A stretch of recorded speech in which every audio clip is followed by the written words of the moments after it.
My dad sent a letter. Don't even try to come for the family reunion. We're cutting ties. I texted back. Understood. That was it. No explanation, no phone call, not even a signature at the end.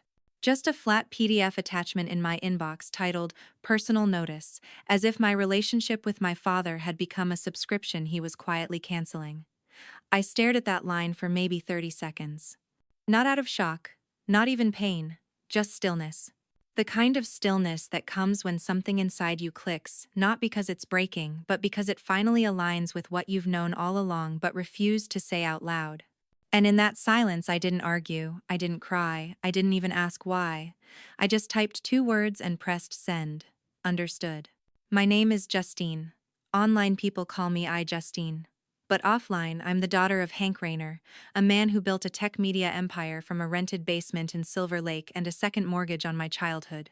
He wasn't a bad father by textbook standards. He never hit us, never shouted. Instead, he built his legacy brick by brick and expected his family to become the mortar. Growing up in Los Angeles with a father like mine meant I learned to code before I learned to parallel park. I produced my first branded content campaign at 15 and handled budget meetings before I even had a driver's license. He called it opportunity. I called it oxygen. Because in our family, contributing wasn't optional. It was how you proved you were real. My mother passed when I was 11. 2 years later, Callie arrived. A new stepmother, younger than most of my teachers, full of soft smiles and backhanded praise. By the time I was 22, I had 3 roles: co-founder, head of creative strategy, and designated peacemaker between my father's ambition and Callie's polished detachment. And then there was Bryce, my half-brother, their golden boy, who never had to prove anything because people like him are born assumed worthy. The company became our family crest, and its boardroom became our living room. At first, I didn't mind. I was good at what I did, and my name carried weight in rooms I never thought I'd enter. By 25, I had launched 3 award-winning digital campaigns and landed partnerships that tripled our company valuation. But success in families like mine is never enough. Not if it comes from a daughter. Not if it threatens a son. The first signs came subtle, almost polite. A shift in meeting invites. Creative feedback that used to come directly to me suddenly filtered through Bryce. Budget decisions made without my signature. I was told I was overthinking, that I needed to delegate more, that I was burning out. Then came the access restrictions. My credentials to the back-end content hub were temporarily disabled. My expense approvals started requiring a second sign-off. I was removed from calendar syncs and added only when Bryce needed help fixing a mess. When I asked about my equity stake, I was told the board was revisiting allocations. The same board my father had once promised would always be half mine. I stayed quiet longer than I should have. Because when you're raised to think family is the same as loyalty, you don't call out betrayal. You call it strategy. You assume they're just protecting you. Until the day you realize they're protecting themselves from you. The breaking point wasn't a blowout. It wasn't a fight. It was a dinner. A routine founder's dinner with a new investor where my seat had been reassigned. Bryce led the pitch. Callie fielded the PR questions. My name was mentioned once. Not as a partner. As an early contributor. I left before dessert, walked to the parking garage, and sat in the car for almost an hour, with my hands on the wheel, and no destination in mind. The next morning, I checked my company email, and found my permissions had been permanently downgraded. When I called IT, they said it was a directive from senior leadership. I forwarded the message to my father with a single question. Is this your way of saying I'm out? He never replied. 3 weeks later he did. In a letter. I didn't tell anyone at first, not Sophia, not even Nora, who had left the company 6 months earlier after a quiet HR dispute that no one ever acknowledged. I kept working in silence, still responding to brand clients who didn't even know I had been pushed to the perimeter. I still showed up to conference calls like a ghost in the machine.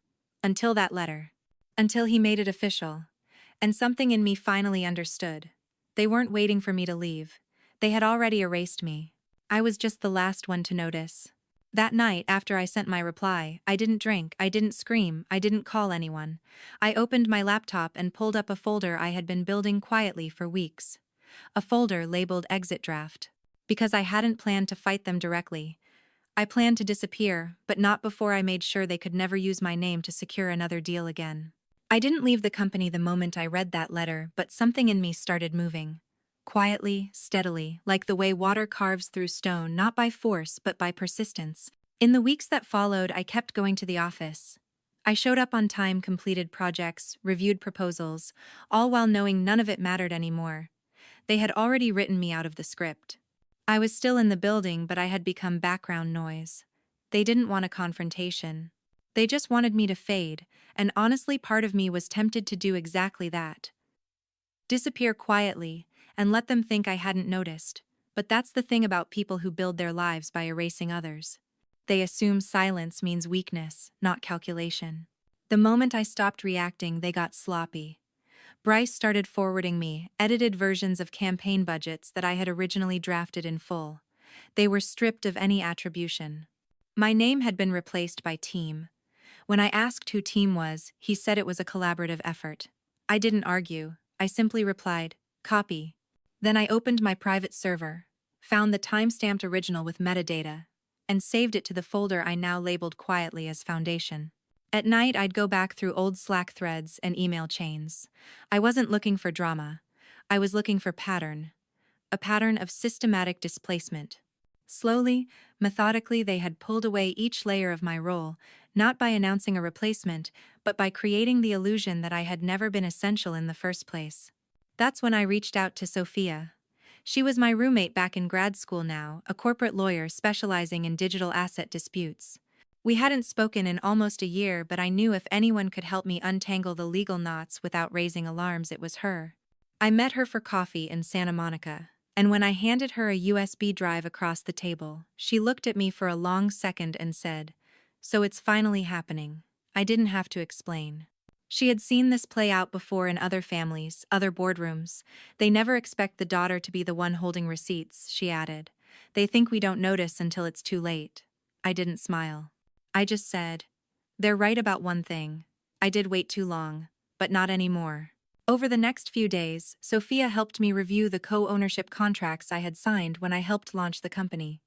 I wasn't just an employee.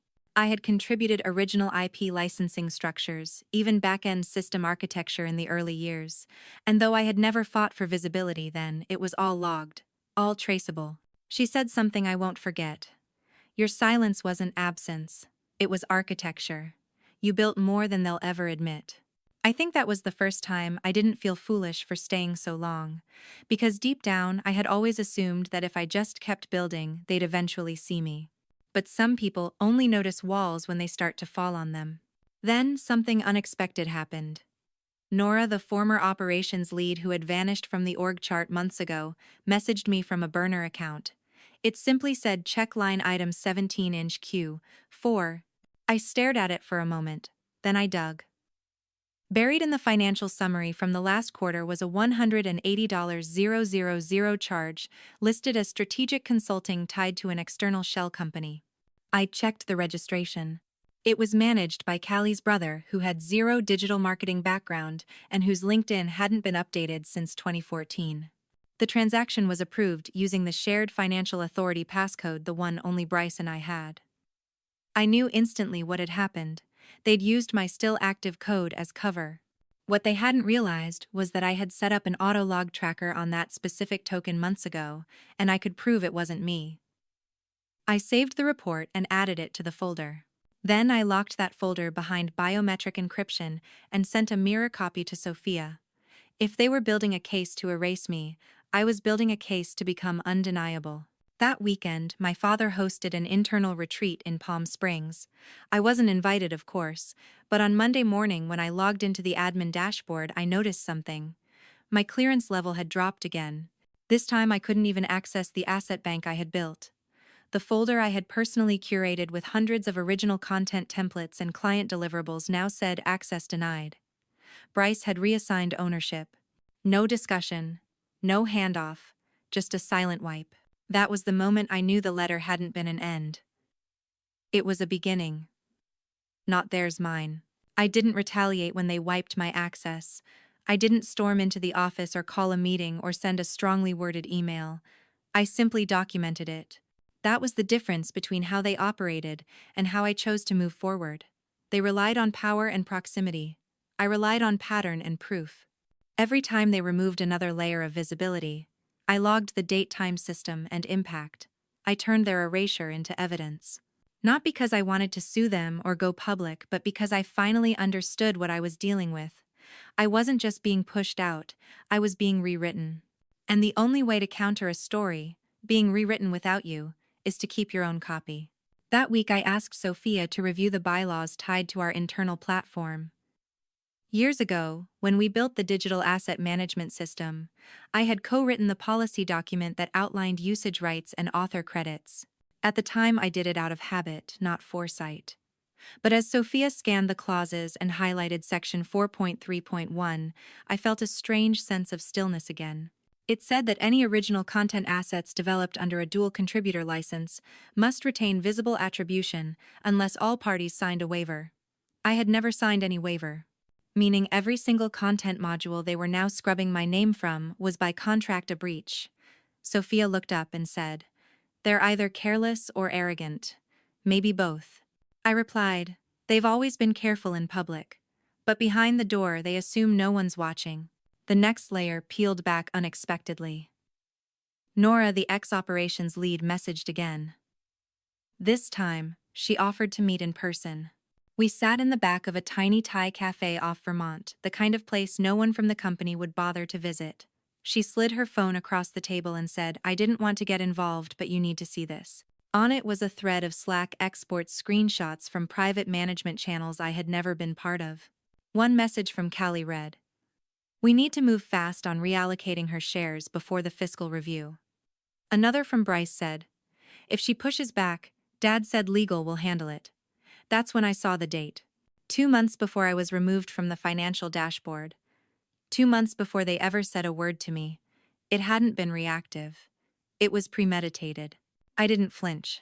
I just thanked Nora and asked how she was doing. She said she had found work at a smaller agency, less prestige but more peace. Then she added something I kept replaying in my mind days later. "They'll keep doing it to women like us, until one of us finishes the story." I nodded, but I didn't answer. Because the truth was, I hadn't decided whether I wanted to finish the story or just walk away from it. That decision became easier the following Friday, when a junior project manager named Devin accidentally copied me on an internal draft labeled Q2 Recovery Street Strategy. It detailed how the company planned to license an AI training module that I had personally architected using updated metadata that listed Bryce as the sole contributor. The licensing deal was worth $500,000 and was already being negotiated with a third-party vendor I had introduced through my original network. I read the whole deck twice. Once as a strategist, once as a daughter. Then I saved it, forwarded it to Sophia, and logged off. It was never about one moment or one theft. It was the accumulation, the slow erosion of presence, of ownership of name.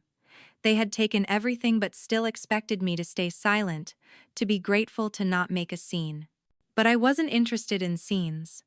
I was interested in silence, the kind that makes people uncomfortable because it's holding something they can't predict. The kind that feels like still water before the dam gives way. By the end of that month, Sophia and I had built a clean case. Not emotional, not speculative, just documented, dated, sourced. She advised me to make one final move before pulling the lever.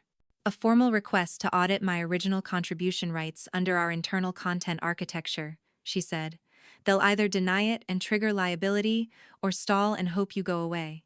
Either way, we'll know how close they are to panic.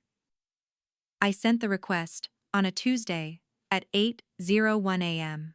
By noon I was removed from all internal group threads. By 4:00 p.m., my company email was suspended pending review of access privileges. No reply, no explanation, just silence. That silence wasn't void, it was signal, and I knew exactly what it meant. The day after they suspended my email, I didn't get angry, I just went for a run. Not to escape, but to move. When everything else felt stuck or stolen, motion was still mine. I ran down past the Echo Park Reservoir, phone zipped in my pocket, not checking messages, not waiting for an apology that would never come. By the time I got home, Sophia had already left a voicemail. She didn't say much, just that the timing confirmed what she suspected. If they're cutting you off this quickly, she said, it means they were never sure they could keep this quiet. The mistake they made was confusing silence with absence. I wasn't gone. I was watching. And that's what frightened them. They didn't know what I knew, or what I had saved, or who I'd spoken to. In families like mine, power is never just about what you build. It's about what you're willing to burn to protect your name. I had been raised on that logic, taught to preserve image at all costs, even when it meant erasing people in the process. But something had shifted. I didn't want revenge. I wanted clarity. And I wanted to make sure they could never use my name again to anchor a legacy built on quiet theft. That afternoon, Sophia filed an official statement of withdrawal on my behalf to the licensing bureau tied to our content division. The request was precise.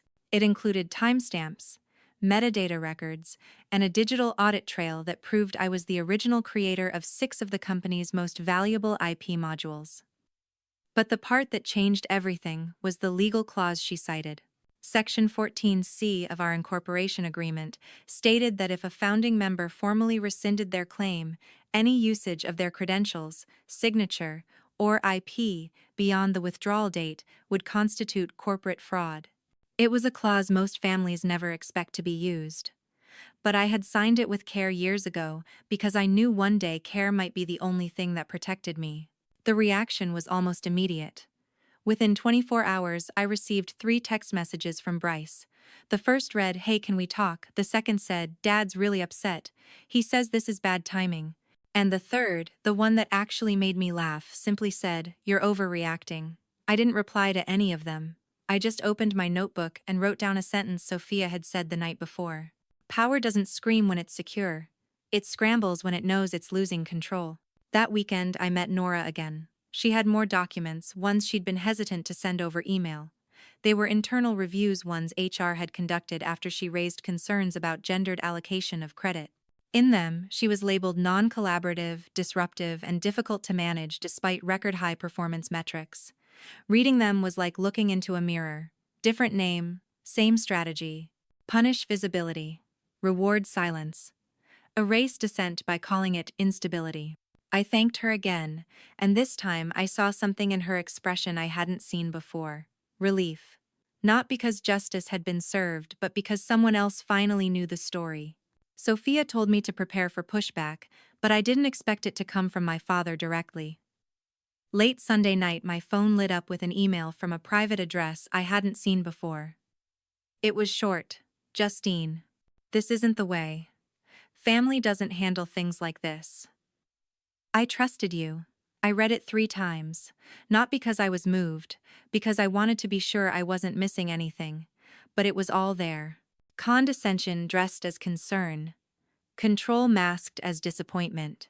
And that one word that always surfaced when boundaries finally became visible: trust. He trusted me. Trusted me to be loyal even when loyalty meant disappearing myself. Trusted me to be quiet even when they kept using my name to build things I never approved. Trusted me to protect the family brand, even when the family refused to protect me. I didn't respond. I didn't need to, because at some point silence stops being compliance. It becomes clarity. And clarity has a sound louder than any scream. The next morning, Sophia forwarded me a copy of the Bureau's provisional hold on the licensing deal. The notice said pending investigation. That single phrase changed the course of everything. It froze the transaction, delayed the distribution, sent a message without needing a press release. For the first time in months, I closed my laptop and didn't feel like I was behind. I wasn't chasing them. They were reacting to me. And they didn't even know what was coming next. 3 days after the licensing freeze, I received a formal notice from the company's legal counsel. It was carefully worded, professionally distant, and entirely predictable. It read, "We believe there may have been some misunderstanding regarding ownership attribution and are currently reviewing all related documentation. We request your cooperation in resolving this matter amicably." I didn't respond, because I knew what it really meant. They weren't reviewing. They were stalling, buying time, hoping I'd blink first. But I wasn't interested in negotiation. I wasn't looking for a seat at a table I'd already been erased from. I wanted closure, not for the past. For the future, I was no longer willing to build for them. Sophia advised me to remain quiet and let the systems work. The beauty of documentation is that it doesn't require emotion. It simply exists. Facts don't need to scream to be heard. So I stayed silent and watched the structure I had once helped design begin to shake. Internal partners started reaching out privately. Some were confused. Some were afraid. A few were angry not because I had acted, but because they now had to face the reality that something rotten had been buried under polished metrics and PR smiles. One creative director messaged me late one night saying, "We always knew you were the real engine. We just didn't think they'd turn on you too." I didn't reply, but I saved the message. Not for evidence. For memory. That weekend Bryce called. Not from his number. From a blocked ID. I let it ring out twice before answering. He launched into his pitch immediately. Said the family was under stress. That the business was being unfairly targeted. That everything could still be resolved if I just came in for one meeting, and we handled this as siblings. I listened.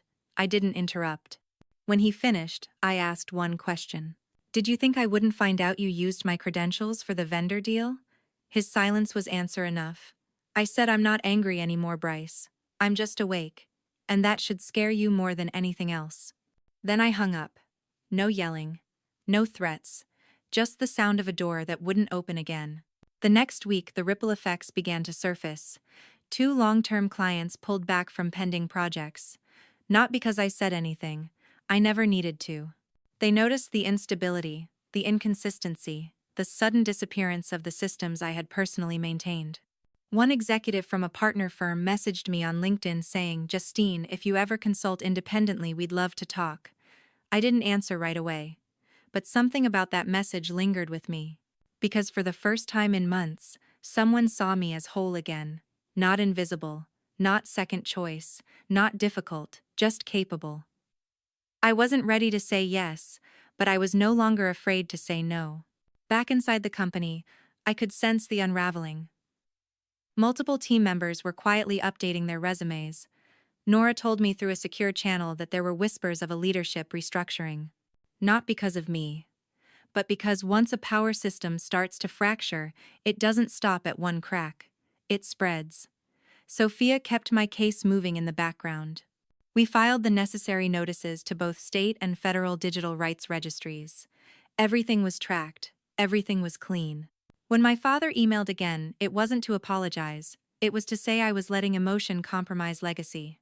I didn't answer that either, because I wasn't working from emotion. I was working from clarity. And clarity doesn't need approval. One night I went for a walk through the neighborhood where we held our very first pitch meeting. It was a coffee shop off Melrose that no longer existed. Replaced by a boutique fitness studio with neon signs and cold brew protein shakes. I stood outside for a moment and remembered that night. How excited we all were. How certain I had been that building something with my family would mean I was part of something permanent. But permanence, I've learned, isn't in the structure. It's in the story you carry when the building is gone. That night I didn't feel sad. I felt awake. And that feeling didn't come with rage or regret. It came with readiness. Because now I knew what I was capable of, not in spite of their silence, but because of it. The official audit began 2 weeks after I submitted my withdrawal. Quietly, without fanfare or public statements, the Bureau froze all licensing tied to disputed IP origin. That one action triggered a chain of private panic meetings I never attended but could feel unfolding through the silence. When people lose access to what they've always taken for granted, they don't collapse at once. They splinter, slowly, erratically grasping for someone to blame before realizing they're staring into a mirror. I never had to raise my voice. The documents did that for me. The logins they revoked, the contracts they altered, the shares they quietly reassigned. All of it built a case stronger than any confrontation. I didn't need a podium. I had proof. Sophia kept the pressure calibrated. No leaks to the press. No dramatic legal filings. Just steady movement. Every request she filed forced them to respond in writing. And in every response they revealed something more. They were unprepared. Not for the facts, but for the possibility that I had never really left. My father's name was on every email, but his voice grew less confident. He started using phrases like legacy preservation and internal miscommunication as if the issue were a matter of formatting, but it wasn't. It was about ownership. About whose fingerprints were on the foundation when it was still dust. And the deeper Sophia dug, the more undeniable it became that without my name, the structure didn't hold. Nora, now working independently, looped in another former teammate, Camila, who had left after a project collapse 2 years prior. What I didn't know was that Camila had saved an entire archive of internal content drafts, many of which had been labeled under Bryce's name post-launch. Her backup drive contained source files with embedded metadata, showing my authorship on 5 major frameworks now being used in the company's most profitable subscriptions. When she shared that with Sophia, the case shifted again. This wasn't just creative erasure, it was commercial appropriation. And that's the kind of thing even quiet regulators don't ignore. That same week, the company's PR team released a vague statement to partners about ongoing internal restructuring due to personnel realignment. It was a desperate move, thinly veiled and clearly rushed. I knew it wasn't for investors, it was for me. An indirect warning disguised as corporate language. But I wasn't worried. Because the more they tried to control the narrative, the more they proved I had done the right thing by stepping outside of it. I didn't need to be part of their spin. I had already stepped into something stronger. A position where truth didn't need permission to be heard. Late one evening, Sophia called and told me the final set of filings were ready. She paused and said, "Once this is processed, it's over. You'll be completely severed legally and contractually. There's no way back." I sat with that sentence for a moment, not because I was unsure, but because closure, even when earned, carries weight. I remembered every late night I'd spent building their launch decks, every holiday sacrificed for meetings, every quiet moment where I convinced myself that being useful was the same as being respected. I had loved the work. That part was real. But love doesn't require silence. And families that use loyalty to hide their control don't deserve to define your story. So I said yes. Sign it. Send it. That night, I walked to the same block where we'd taken our company's first branding photos. The building was still there, but the mural we'd posed in front of had been painted over. I stared at it for a while and didn't feel loss. I felt clean. The past was still there beneath the paint, but it no longer needed to be visible for me to honor it. I had been there. I had helped build something meaningful, but I didn't have to carry it forward alone. As I turned back toward home, my phone buzzed. A new message, not from Sophia, from Ellie. A founder I had met casually through an online networking event months ago. She was starting a digital wellness platform and had been following my work quietly. Her message read, "Hey Justine, I know this is out of the blue, but I was wondering if you'd ever consider consulting. I really admire your clarity and the way you navigate tough spaces." I stared at that word, clarity. It wasn't a compliment. It was recognition. And this time it wasn't about them. It was about me. I didn't respond to Ellie's message right away. Not because I wasn't interested, but because I needed to make sure I wasn't stepping into the next version of what I had just left behind. I wasn't looking for rescue or redemption. I was looking for alignment. Something grounded. Something real. So I waited until the next morning, sat with a cup of black coffee by the window, and typed a simple message back. "I'd be happy to talk. Let me know what you're building." What followed wasn't a job offer or a pitch. It was a conversation. A long one. Honest. Messy in the way early-stage ideas always are. And in that mess I saw something I hadn't seen in a while. Curiosity without ego. Collaboration without extraction. A space where I didn't have to prove my worth in silence just to be respected in the room. Ellie wasn't from the same world my family operated in. She had built her startup from community roots, not private capital. Her team was small majority women, mostly self-taught and deeply protective of the emotional values behind their product. It was a wellness app, but not the kind that sells mindfulness through algorithms. It was designed to help women document professional harm, track workplace exclusion, and share anonymously with vetted advisors. She had built it after watching her sister spiral from an abusive employer who praised her publicly and undermined her privately. "People think abuse is loud," Ellie told me during one of our early calls. "But sometimes the real damage is what no one else sees. The erasure, the doubt." I didn't say anything for a moment. Then I said, "That's the part they never think will turn into strategy." And she just nodded. I didn't jump in right away. I started consulting quietly, reviewed her product roadmap, rebuilt her onboarding funnel, helped her rewrite her investor deck with clearer messaging. 1 week turned into 4, then 8. And slowly, without announcing it to anyone, I started waking up without the weight I had grown used to carrying, the kind that clings to your ribcage when you feel useful but invisible. The kind that makes you mistake productivity for peace. This was different, not easy, but honest. I wasn't afraid of making mistakes. I was afraid of disappearing again. But every day I showed up, and every time my ideas were heard without being filtered or renamed, that fear lost ground. Sophia kept the legal cleanup running in the background. We finalized the final withdrawal documents, all ties officially severed. My name fully removed from the corporation's structure but protected permanently from future use. No more back-end access, no licensing exposure, no residual financial traps. She called me one evening and said, "They're now trying to sell the remaining IP to cover losses. But none of what you created is eligible. You burned the bridge just in time." I didn't celebrate. I just said I didn't burn it. I reclaimed the planks I brought in the first place, because that's what it had always been. I was never trying to destroy the house. I just refused to be its hidden foundation. The next month, Ellie invited me to join the company officially, not as an employee, as a partner. She wanted to open a new vertical one, focused entirely on strategic transition for women leaving toxic work environments. She said, "You didn't just survive it, you understood it. And we need that lens to help others."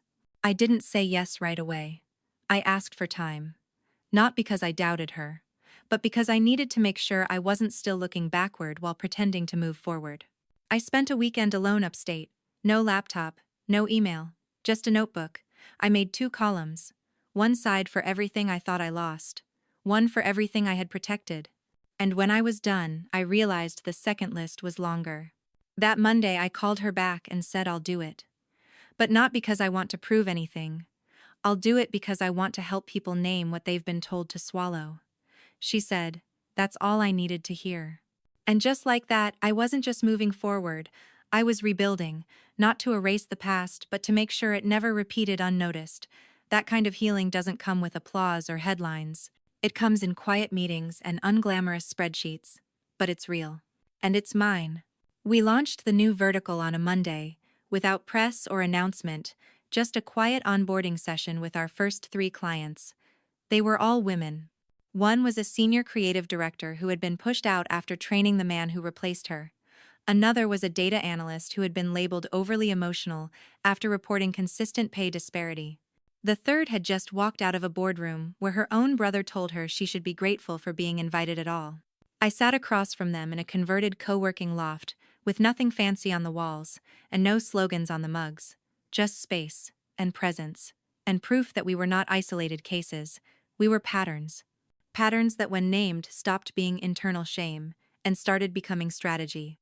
What surprised me most wasn't how much they were hurting, it was how much they blamed themselves. For not seeing the signs sooner, for staying too long, for not speaking up in the exact right way. I didn't tell them to let go of the guilt. That's not how this works. I just told them what Sophia once told me. That silence doesn't mean you didn't fight. Sometimes, silence is the only weapon left when every system has been designed to ignore your voice. One of them cried when she read her own story typed out on a single page. She said, "I thought I was making it up, but it's all here." I nodded and said, "Because you lived it, and living it was never a weakness. It was the proof." Ellie handled the technical side. I built the emotional protocols, how to track internal sabotage, how to recognize strategic gaslighting, how to exit with integrity and proof instead of begging and bruises. The platform didn't promise healing, it offered tools.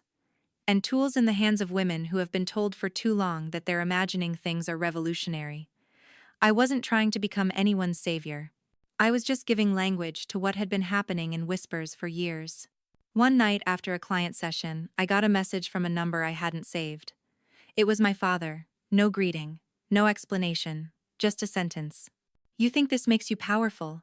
I stared at the screen for a moment, not out of shock but out of familiarity. That tone, that framing, the idea that naming something broken was an act of vengeance. That visibility was defiance. I didn't reply. Not because I was angry, but because I had nothing left to explain. The farther I moved from that world, the clearer it became that my silence had always been mistaken for submission, when in truth it was preparation, not to destroy what they built, but to never let it define me again. 2 weeks later, Sophia forwarded me the final closure letter from the regulatory office. All active licensing agreements involving my name were officially nullified. There were no outstanding claims, no pending disputes. My legal record was clean, my credit untouched. I printed the letter not to frame, but to fold and file in a cabinet. I hoped never to open again. Then I did something small but symbolic. I changed my email signature, removed the old title, added a new one. Strategy Director, Visibility Initiative. That was all. No job history, no reminder of where I came from, just a clear signal of where I stood now. We started getting referrals. Quiet ones. HR officers who were tired of watching the same patterns play out. Executive assistants who had watched 5 different women disappear without reason. Even lawyers, the ones who couldn't say what they knew in court, but wanted to point women towards something real. The platform grew faster than we expected, not because we were loud, but because we were necessary. I realized then that there was more demand for truth than for power, and that to me felt like something worth building. Sometimes people asked if I ever missed it. The company, the meetings, the legacy. I always gave the same answer. I don't miss the room. I miss the belief I used to carry when I walked into it. The belief that if I did enough, gave enough, stayed quiet enough, I would be safe. But safety built on silence isn't safety, it's control. And what I have now may be messier, more vulnerable, and far less polished. But it's mine. 3 months after everything settled, I got an invitation. Not from a platform, not from a press request, from my family, or rather from what was left of it. It was an email sent from a new assistant under my father's company header addressed formally to Miss Justine Rayner. They were holding a private dinner for a family legacy review, and I was expected to attend. There was no apology in the message, no acknowledgement of what had happened. Just a date, a time, a location, and a table with my name printed on a reservation. I didn't reply immediately. I just stared at the screen and let myself feel what I needed to feel. Not anger, not anticipation. Just a deep, clean stillness. The kind that comes when you're no longer part of something but still remember what it cost you to leave. Sophia asked if I wanted her to draft a formal decline. I told her no. If they were going to face me, it wouldn't be through a lawyer. I would go. Not for closure. I had already earned that. Not for validation. I had built something far better. I went because they had spoken for me long enough. This time I wanted to be in the room, not to defend, not to negotiate, but to witness the silence they had carved without me. The restaurant was the same one where we used to celebrate milestones. Birthdays, board approvals, holidays, we pretended to enjoy. I arrived 12 minutes late, on purpose. I walked in and saw them already seated. My father, Callie, Bryce. All sitting at the same table in the same positions, like nothing had changed, except everything had. No one stood. No one smiled. Bryce had grown thinner. Callie's posture was tighter. My father looked tired, not older, just hollowed out in a way I hadn't seen before. The server greeted me by name. I nodded politely and took my seat. There was no menu, no pretense of a real dinner, just printed packets, a presentation deck, a financial review with losses highlighted and projections slashed in red. My father began speaking as if we were in a quarterly briefing. He said the company had experienced significant turbulence, that investor confidence had declined, that certain accounts had frozen operations due to unresolved IP matters. He used the word difficult climate. Then he paused and said, "We're trying to hold this together. And we wanted to ask if you'd consider." I held up one hand, just enough to stop him. Then I said, "You're not here to repair anything. You're here because I became the variable you can no longer predict. That's not a reunion, that's a scramble." Bryce cut in, then voice tense. "You think you're better than us now, you built some niche consulting thing and forgot where you came from." I looked directly at him and said calmly, "I didn't forget. I just stopped confusing silence with loyalty." Then I slid an envelope across the table. Inside was a notarized statement confirming the final closure of all my involvement: no equity, no IP, no board seat, no exposure. I said, "You will not use my name. Not to reassure stakeholders. Not to cushion losses. Not to suggest legacy where there is only absence." My father opened his mouth, maybe to defend, maybe to threaten. I didn't give him the chance. "I didn't ruin the business," I said. "You did when you mistook invisibility for compliance." For a moment no one said anything. Then Callie whispered, not to me, but almost to herself, "You were always so quiet. We thought that meant you were fine." I looked at her and said, "You thought silence was safety. It never was. It was the cost of staying close to power that never saw me as its own." I stood, placed my napkin gently on the table, and added, "This isn't revenge. It's release. And I'm not here for your permission to move forward. I already have." Then I walked out. The air outside was cooler than I remembered. I turned my phone off silent. Messages had come in during the dinner. One was from Ellie. Another client had been referred. A woman who had spent 9 years building someone else's brand, only to be erased from her own rollout. I texted back, "Send me the file, I've got her." That night I didn't feel triumphant. I felt aligned. Not because I won, but because I stopped playing a game where my worth was always negotiable. And in that quiet moment I realized this was never about reclaiming legacy. It was about letting go of illusions that were never mine to begin with. 3 months later, I received one final envelope. It wasn't from my father. It wasn't from Callie or Bryce. It came directly from the bank. No cover letter, no note, no emotional framing. Just a plain document printed in black ink, with a statement that read, "The commercial accounts previously associated with your name have been officially closed. No further obligation remains." I read the line twice. Then, a third time. Not because I didn't understand, but because I wanted to feel every layer of what it meant. Not freedom in some grand cinematic sense, just the quiet, grounded kind. The kind you earn by showing up for yourself even when no one else does.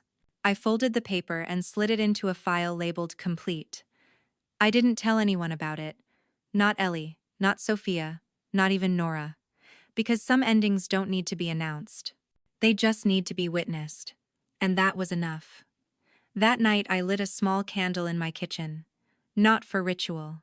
Just to mark the space. Then I opened my window, let the city air in, and sat with a glass of wine in my hand and no noise in my head. There was nothing left to protect. Nothing left to fix.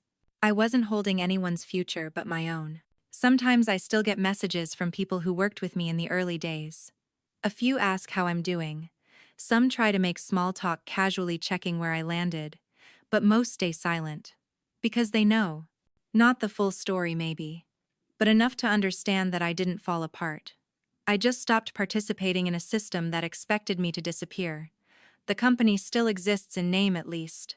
They've restructured twice. Rumors say they've brought in external advisors. Investors are cautious. The numbers aren't public, but I don't need them to be. I can read between lines better than most financial statements. And I know what instability feels like, even when it's dressed in quarterly optimism. Ellie and I kept building. We took on 5 more clients, each story different, but the patterns stayed the same. Women erased after doing invisible labor. Daughters passed over in favor of louder sons. Founders pushed out of what they seeded. They didn't want revenge. None of them did. They wanted room. To speak without being talked over. To leave without being called dramatic. To ask for clarity without being labeled difficult. I didn't teach them how to fight. I showed them how to prepare. How to document. How to track changes in access. How to save the email no one thought they'd notice. And most importantly, how to walk away before being pushed. One night, a new client asked me what I would say to my father now if I had the chance. I didn't answer right away. Then I said, I wouldn't say anything. That's the point. The most powerful thing I've done is stop needing to be understood by people who only valued my silence. She didn't reply, but I could see the understanding settle in her posture. That's what healing really looks like. Not dramatic confrontations or viral redemption arcs. Just the moment you realize you no longer have to prove what you've always known was true. Sometimes I go back and reread the first message he sent me. Not because it hurts, but because it reminds me how far I've come. Don't even try to come for the reunion. We're cutting ties. At the time it felt final. Cold. Like a door slammed shut with no warning. But now I read it differently. Not as exile, as permission. They thought they were cutting me off. But I was already walking. Already building something stronger. Something mine. So I tell my clients what I told myself the day I left the restaurant. You don't have to win the room. You just have to leave it before it takes more than it gives. And when you do, don't look back for applause. Keep walking, because your silence is no longer submission. It's direction. And direction when rooted in clarity is what legacy never dares to plan for. And that's how it ends.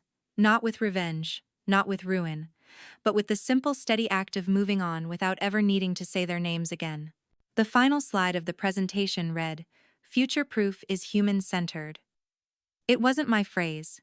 It came from a developer who had been overlooked in his previous role, but was now leading a design team. I stayed after to shake his hand. "That's the most important line I've read in months," I said. He beamed. Not because I'd praised him, but because he knew it was true. That night, as I walked alone through the empty building past the data labs and AI testing floors, past rooms once filled with silence that now hummed with purpose, I paused at the glass lobby doors. The city lights blinked below, alive with motion and chance. I pressed my palm against the cool glass, not searching for reflection but anchoring in the moment. I wasn't the same woman who walked away years ago. I wasn't the ghost they thought they buried. I was here, and I was staying. Not for revenge. Not for applause. But for the simple radical act of shaping something better than what came before. Months passed not in silence but in steady motion. We expanded into 3 new states, launched the pilot program for city-integrated empathy nodes, and began drafting educational partnerships to reframe how AI is taught in public schools. I stopped keeping track of press mentions, not because they didn't matter, but because they stopped defining what we did. The attention had come, then softened, then matured into something more sustainable: respect. Not fear, not novelty, not buzz, just earned consistent respect. And that, in this industry, was harder to build than any machine. I kept my schedule lean, refused to attend panels, unless I could speak about systems, not identity. I stopped talking about the story everyone wanted to label. It wasn't a redemption arc, it wasn't revenge. It was survival. And then it became direction.